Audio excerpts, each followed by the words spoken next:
Happening today, the Getty Drive-In opens for its 83rd season. That's 8 decades of outdoor movies for the Muskegon County community. 13 on your side, meteorologist Colton Woods is live at the Drive-In this morning. And Colton, this is a place you grew up going to.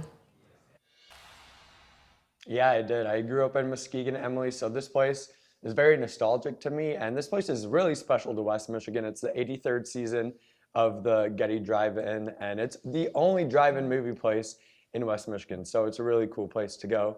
Joining me today to talk all about it is Emily Lokes, the communications manager with Studio C. Thanks for joining me today, Emily. Thanks. And this is also a family business that my grandpa bought back in the 70s, along with 3 drive-ins in Muskegon, one of which is now the site for Cinema Carousel. And this is the only remaining one that we've continued to reinvest in some really, modest but important ways over the years. Largely, people just love the nostalgic, old school feel. So here we are. I love it. And it's a delight. Yeah. What can people expect on opening day? I know it's a chilly start to the opening day, but it's March. So. It's chilly, but if you come in you're a little too cold, we do have Getty sweatshirts, we have Getty blankets, you can turn on the car heater, there's some hot food and beverage that you can get in our, old school concession stand.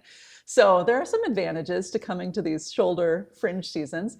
Sure. Also on opening weekend only, we have single features instead of the double features that we run for the whole rest of the summer. And with those single features, there's a special deal. So $6 movies for that whole opening week. And we have some fun movies, Project Hail Mary with Ryan Gosling, big screen. Actually, I think that's a really fitting movie for the drive-in. Yeah. And then to play into the nostalgia, we have The Mummy Returns, the 25th anniversary of that, and a movie for the kids with Goat, and then a nice late night horror film because people like to be scared in the dark in their cars. They do. Yeah. I love it. So what's the kind of preparation you guys do in the off season in the winter ahead of opening day?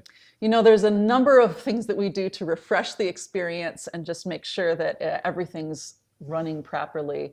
We have reinvested in our projection equipment so that it's bright and clear on the big screens. We do some repaints of the outdoor screens so that it's all fresh, white, easy to reflect off of. We've upgraded the sound. That's not new, but over the last years, that is a shift from back in my childhood where it used to be these old school speakers, that hung beside your car and, like a little rattling. So now it's right through an FM signal. That's what people have become accustomed to, and it's much more clear.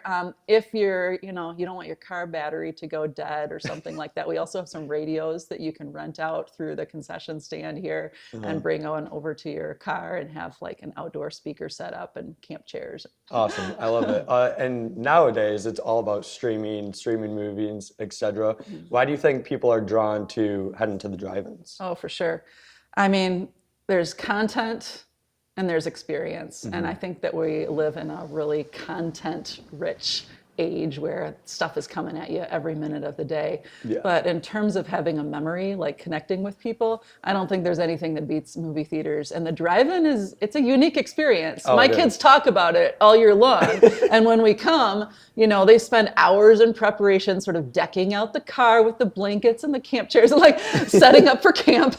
And so I think that there is something that's significant about the way that people encounter each other at the drive-in that is totally unique and it sticks with you. For sure. You mentioned in the 70s and the 80s, there was hundreds of drive-in movie theaters in the state of Michigan.